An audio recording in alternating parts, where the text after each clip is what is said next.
प्यारे बच्चों, आज वृत्तों से संबंधित क्षेत्रफल के प्रश्नों को हम हल करेंगे। पिछले वीडियो में हमने आपको वृत्तों से संबंधित क्षेत्रफलों में त्रिज्यखंड और वृत्तखंड का क्षेत्रफल किस प्रकार ज्ञात करते हैं और किन किन सूत्रों का उसमें प्रयोग होता है और किस तरह से प्रयोग होता है ये समझाया। आइए एक बार और सूत्रों का रिवीजन कर लीजिए। अगर एक वृत्त है, उसकी त्रिज्या है और चाप द्वारा केंद्र पर अंतरित कोण थीटा है, तो त्रिज्यखंड, ये त्रिज्यखंड होगा जो मैं ये शेड कर रहा हूँ। ओ ए बी का जो क्षेत्रफल आएगा वो होगा पाई आर स्क्वायर गुणा थीटा बटे 360। और अगर हम इस वृत्त पर इसके दो बिंदुओं को जोड़ ले, जीवा है और ये चाप है, इसके बीच का घेरा क्षेत्रफल वृत्तखंड कहलाता है। तो वृत्तखंड का जो क्षेत्रफल आएगा वो आएगा त्रिज्यखंड के क्षेत्रफल में से त्रिभुज ओ ए बी का क्षेत्रफल हम घटा देंगे। और कैसे त्रिभुज ओ ए बी का क्षेत्रफल निकलता है ये भी हम पिछले वीडियो में आपको बता चुके हैं। आइए सवाल पे बात करते हैं कि त्रिज्या 12 सेंटीमीटर वाले एक वृत्त की कोई जीवा केंद्र पर 120 डिग्री का कोण अंतरित करती है।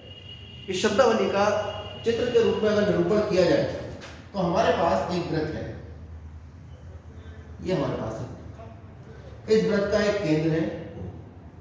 क्या कह रहा है कि त्रिज्या 12 सेंटीमीटर और इस वृत्त की त्रिज्या है वो आपके पास, या बिंदु ए ले लेते हैं, ये त्रिज्या आपके पास 12 सेंटीमीटर होगी। और त्रिज्या को हमेशा हम क्या कहते हैं, आप अच्छे से जानते हैं, उसको हम r से लिखते हैं।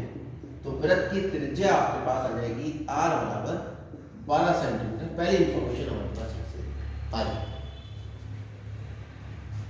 r त्रिज्या वाले वृत्त की कोई जीवा, तो इस वृत्त की एक जीवा ले लेते हैं। तो जीवा की लंबाई नहीं दी है तो आप कोई भी जीवा यहाँ पर बनाएंगे और वो केंद्र पर, कौन, जीवा केंद्र पर 120 डिग्री का कोण अंतरित करती है।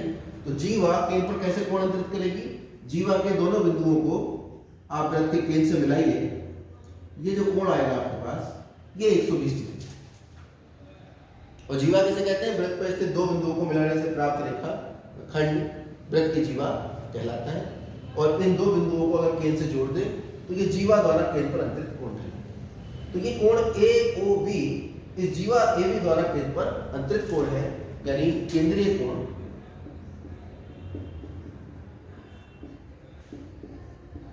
जिसे हम थीटा कहते हैं वो आपके पास 120 डिग्री है, यानी ये वाला कोण आपके पास 120 डिग्री।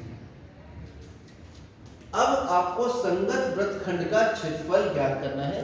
तो ये 120 डिग्री कोण ये जीवा बना रही है, ये जीवा और ये वृत्त का चाप, इसके बीच का घेरा क्षेत्रफल ये आपके पास वृत्तखंड कहलाएगा, जिसका क्षेत्रफल हमें ज्ञात है। तो वृत्तखंड का क्षेत्रफल ज्ञात करने के लिए हम जानते हैं कि त्रिज्यखंड का क्षेत्रफल वो तो निकल आएगा आराम से, क्योंकि थीटा का मान भी है, आर का मान भी है। त्रिज्यखंड का क्षेत्रफल है पाई आर स्क्वायर गुणा थीटा बटे 360। आर और थीटा का मान लगाएंगे, आपके पास त्रिज्यखंड का क्षेत्रफल आसानी से निकल आएगा। लेकिन त्रिभुज ओ ए बी का क्षेत्रफल यहां से आसानी से नहीं निकलेगा। क्यों नहीं निकलेगा? क्योंकि केवल हमें वृत्त की त्रिज्या पता है और केंद्रीय कोण पता है, वो भी 120 डिग्री का है।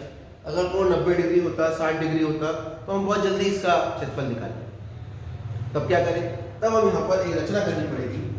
त्रिभुज, यहाँ क्या कर रहे हैं हम, त्रिभुज ए ओ बी का क्षेत्रफल ज्ञात करने की हम कोशिश करेंगे। करने हेतु, तो वृत्त का क्षेत्रफल ज्ञात करने हेतु हम ये प्रक्रिया अपना रहे हैं। सबसे पहले क्या करेंगे, ओ सी लंब ए बी खींचे, एक रेखाखंड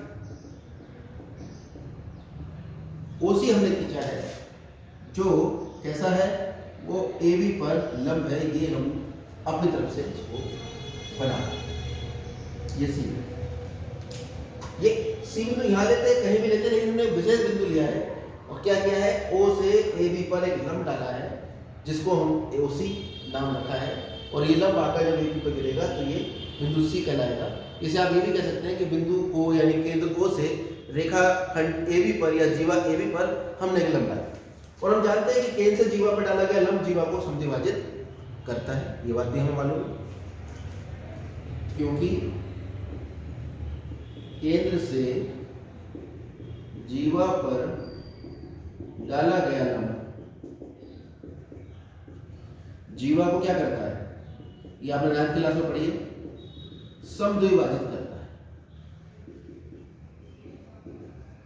और अगर ये समद्विभाजित करता है तो यहां से हमारे पास इंफॉर्मेशन आ जाती है कि AC बराबर होना चाहिए CB और ये आधा होना चाहिए AB, या AB AC का दुगना हो जाए। यहाँ तक भी बात आ गई। अब आपने ये देखा ये कोण 90 डिग्री है, ये भुजा इसके बराबर है क्योंकि वो बेनिस्ट है और ये भुजा इसके बराबर है, दोनों त्रिभुज सर्वांगसम हो जाएंगे। और अगर ये दोनों त्रिभुज सर्वांगसम होंगे तो ये कोण पूरा 120 था और ये कोण बराबर होगा इस कोण के, क्योंकि दोनों त्रिभुज सर्वांगसम है।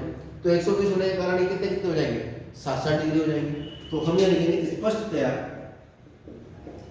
प्रूव इसलिए नहीं कर रहे क्योंकि हमें मालूम है एक बात कि त्रिभुज OCA जो है वो सर्वांगसम है त्रिभुज OCB के, और अगर ये दोनों त्रिभुज सर्वांगसम है तो कोण AOC बराबर आ जाना चाहिए कोण COB, और ये आधा हो जाएगा कोण AOB। सर्वांगसम क्यों होंगे ये हमने अभी बताया आपको। ये भुजा इसी के बराबर है, 90 के बराबर, ये इसके बराबर, RHS से दोनों सर्वांगसम हो जाएंगे। RHS यानी राइट एंगल हाइपोटेन्यूस साइड, ये एक प्रमेय है जो आपने कक्षा 8 में पढ़ी। चलिए आगे बढ़ जाते हैं। ये कोण अगर 120 है और ये वाला कोण, ये त्रिभुज जब इसके सर्वांगसम होगा तो ये कोण इसके बराबर हो जाएगा, और अगर ये कोण इसके बराबर होगा तो ये पूरे कोण का आधा हो जाएगा। और पूरा कोण आपके पास कितना था 120, यानी कोण AOC और कोण COB आपके पास आ गया 60। ये कोण भी 60 डिग्री है और ये कोण भी 60। इस त्रिभुज में आपको ये भुजा पता है और ये कोण 90 है, 90 के सामने वाली भुजा होती है कर्ण, आप अच्छे से जानते हैं सर। तो अगर हम यहां पर ये वाला त्रिभुज उठा लें OCA और ये 12 डिग्री है, 12 सेंटीमीटर और ये 60 डिग्री है, तो अगर मैं इस भुजा का मान निकालना चाहूं तो मुझे लगाना पड़ेगा cos 60 डिग्री। cos होता है कितना, आधार बटे कर्ण, और इस cos 60 डिग्री का आधार कौन होगा OC, और कर्ण कौन है OA। cos 60 कितना होता है 1/2, OC कितना है पता नहीं, OA कितना है 12। तो यहां से OC बराबर आ जाएगा 1/2 गुणा 12 यानी 6 सेंटीमीटर। यानी आपने निकाल दिया OC की जो लंबाई है वो 6 सेंटीमीटर। अब आप चाहें तो पाइथागोरस थ्योरम लगा लीजिए, कर्ण का वर्ग बराबर लंब का वर्ग आधार का वर्ग, या त्रिकोणमिति का ही प्रयोग कर लेते हैं। अगर हम इसी त्रिभुज में लगाएं sin 60 डिग्री तो sin कितना होता है लंब बटे कर्ण। इसको हम लिखेंगे त्रिभुज OAB में, इस त्रिभुज में हम लिख रहे हैं OCA में हम लिखते हैं। तो त्रिभुज OCA में हमने cos 60 लगाया, त्रिभुज OCA में ही हम लगाएंगे sin 60। तो sin 60 डिग्री के लंब कौन होगा, सामने वाली भुजा AC, और कर्ण होगी OA। sin 60 हम जानते हैं वर्गमूल 3/2, और AC तो AC रहेगा, OA कितना है 12, तो AC बराबर आ जाएगा वर्गमूल 3/2 गुणा 12, 6 वर्गमूल 3 सेंटीमीटर। यानी ये भुजा आपके पास 6 वर्गमूल 3 सेंटीमीटर आ गई। अब ये AC और CV आपस में बराबर है, पहले बता देता हूं, क्योंकि केंद्र से जीवा पर डाला गया लंब जीवा को समद्विभाजित करता है। तो बच्चों ये अगर 6 वर्गमूल 3 है तो ये भी आपके पास 6 वर्गमूल 3 हो जाएगा। तो भुजा AB कितनी बन जाएगी, AB भुजा जो है वो AC प्लस CB से बन रही है। AC आपके पास 6 वर्गमूल 3 आया है और CB भी 6 वर्गमूल 3 है, तो ये जोड़ के कितना होगा 12 वर्गमूल 3, यानी AB का मान आपके पास 12 वर्गमूल 3 सेंटीमीटर। अब AP का मान भी हमारे पास है और OC का मान भी हमारे पास है, तो हम बहुत ही आसानी से त्रिभुज OAB का क्षेत्रफल निकाल सकते हैं। त्रिभुज का क्षेत्रफल हम जानते हैं 1/2 आधार गुणा ऊंचाई होता है। तो 1/2 इस त्रिभुज OAB के लिए आधार AB हो जाएगा और ऊंचाई OC। आधार आपके पास AB है, AB की लंबाई है 12 वर्गमूल 3 और OC की लंबाई है 6, 12 × 3 = 36, वो 2 × 3 = 6 और 12 × 3 = 36 वर्गमूल 3 सेंटीमीटर क्यूब। साथ साथ हमें यहाँ पर वर्गमूल 3 का मान भी दे रखा है, तो लगा दीजिए 1.73 ये इसका मान है। अब 1.173 की 36 से गुणा कर लेते हैं। कभी भी हम जब मैथमेटिक्स करते हैं तो एक तरफ हम लिख देते हैं रफ कार्य, यह करते हैं कैलकुलेशन।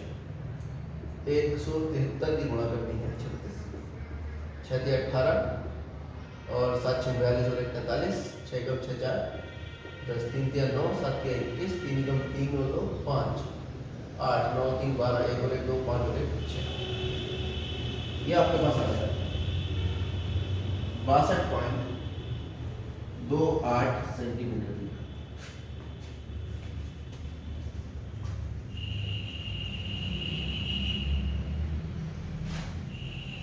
अब हम निकालेंगे वृत्तखंड का क्षेत्रफल। पहले हम निकाल लेते हैं त्रिज्य खंड का क्षेत्रफल।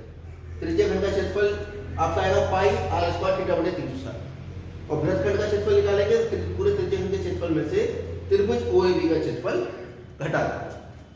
तो त्रिज्य खंड का क्षेत्रफल निकाल लेते हैं। त्रिज्य खंड OAB का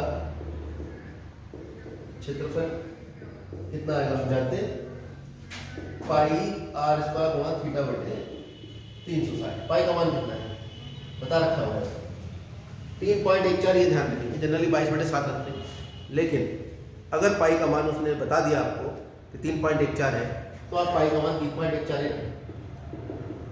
थीटा का मान बाद में, आर का मान कितना 12, थीटा का मान 120 बटे 360। 12 गुणा 12 दिया 36, 3 चौक 12, तो ये आ जाएगा 4 से पहले इसकी गुणा कर दो, 4 चौक 16 और 4 एकम 4 और 1 5, 4 दिया 12 गुणा 12, 12 × 72, 7 बचा, 12 बचे 60, 7 67, 12 दूनी 24 और 6 30, 12 एकम 12 और 3 15, 150.72 आपके पास सेंटीमीटर की घात 2 निकल आया त्रिज्य खंड OAB का क्षेत्र। लेकिन हमारा मकसद OAB का क्षेत्रफल निकालना नहीं था, हमें तो वृत्तखंड का क्षेत्रफल निकालना, संगत वृत्तखंड का। तो 120 डिग्री के संगत वृत्तखंड का क्षेत्रफल निकालने के लिए पूरे त्रिज्य खंड के क्षेत्रफल में से त्रिभुज का क्षेत्रफल काट के निकाल दीजिए, तो वृत्तखंड ही बचेगा आपके पास। तो संगत वृत्तखंड का क्षेत्रफल